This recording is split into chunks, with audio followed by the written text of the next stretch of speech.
জুলাই আন্দোলনের যে মূল এজেন্ডা বাংলাদেশকে ঐক্যবদ্ধ রাখা, সাম্য মানবিক বাংলাদেশ সৃষ্টি করা, সেই এজেন্ডাকে তারা ধ্বংস করার চেষ্টা করছে।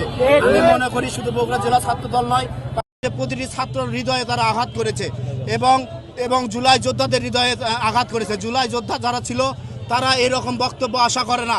এবং আমরা মনে করি বগুড়ায় তো এই সালাউদ্দিন তানভীর যে বক্তব্য দিয়েছে শহীদ প্রেসিডেন্ট জিয়াউর রহমানের পরিবারকে নিয়ে, এটি বগুড়ার শুধু ছাত্রদল বিএনপি যুবদল নয়, বগুড়ার সাধারণ মানুষের হৃদয়ে আঘাত করেছে।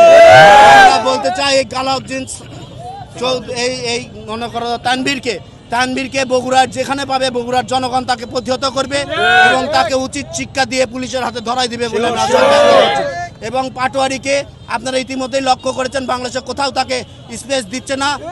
এই পাটোয়ারিকে বাংলাদেশের যেখানেই পাওয়া যাবে সেখানেই দেখবেন এই পাটোয়ারিকে বাংলাদেশের সাধারণ জনগণ, সাধারণ শিক্ষার্থী, জুলাই যোদ্ধা সকলে ঐক্যবদ্ধভাবে এই পাটোয়ারিকে আগে উচিত শিক্ষা দিয়ে বাংলাদেশকে আবার সোনার বাংলাদেশে রূপান্তরিত করবে। ধন্যবাদ। সালাউদ্দিন ওনার সম্পর্কে আপনাদের এখন দাবিগুলো কি কি? যে তাকে তো সাময়িকভাবে বহিষ্কার করা হলো তানভীরকে, এরপরে আপনারা কি চাচ্ছেন? তানভীরকে তো সাময়িকভাবে বহিষ্কার করা হয়েছে। বগুড়ার মানুষের দাবি, বগুড়ার মানুষের হৃদয়ে বসবাস করে জিয়া পরিবার, সেই জিয়া পরিবারকে নিয়ে তখন যিনি সোশ্যাল মিডিয়াতে কুরুচিপূর্ণ বক্তব্য দিয়েছে, এটা বগুড়ার জনগণের উপরই আমরা ছেড়ে দিলাম। গাজী সালাউদ্দিন চৌধুরীকে কি করা যায় বগুড়ার জনগণই জানাবে। যে একটি প্রতিটি মানুষের, প্রতিটি নাগরিকেরই কাছেই তার পরিবার হচ্ছে একটি সম্মানের জায়গা, একটি মর্যাদার জায়গা।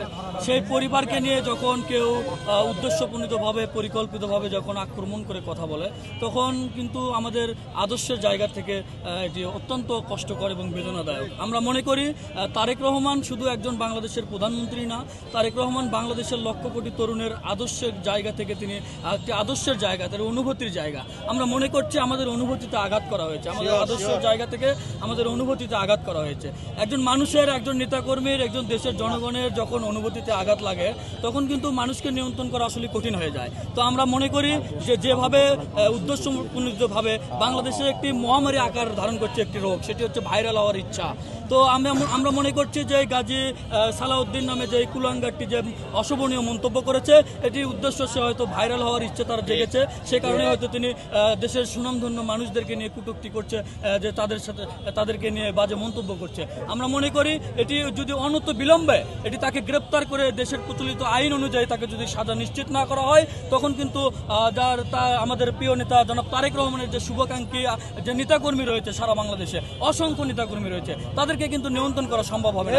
আতষ্ট না, আমরা মনে করি এনসিপি জুলাই আগস্টের পরবর্তী বাংলাদেশকে ধারণ করে, পরিবর্তনের যে বাংলাদেশ সেটিকে ধারণ করে বাংলাদেশের রাজনীতি করছে। তো সেই রাজনীতির জায়গাতে এই অশোভনীয় মন্তব্য, এরকম আচরণ কিন্তু শিষ্টাচার বহির্ভূত আচরণ। আমরা মনে করি এটি কেন্দ্রীয় অফিস থেকে প্রকাশ্যে দেশ ও জাতির কাছে ক্ষমা চাইতে হবে এবং বগুড়ার সন্তান হিসেবে তার বাবা মা, তার পরিবার, তার 14 গোষ্ঠীকে এই বগুড়াবাসীর কাছে ক্ষমা চাইতে হবে। এই বগুড়ার জনগণ তাদেরকে ক্ষমা করবে না, এটি আমরা মনে করছি।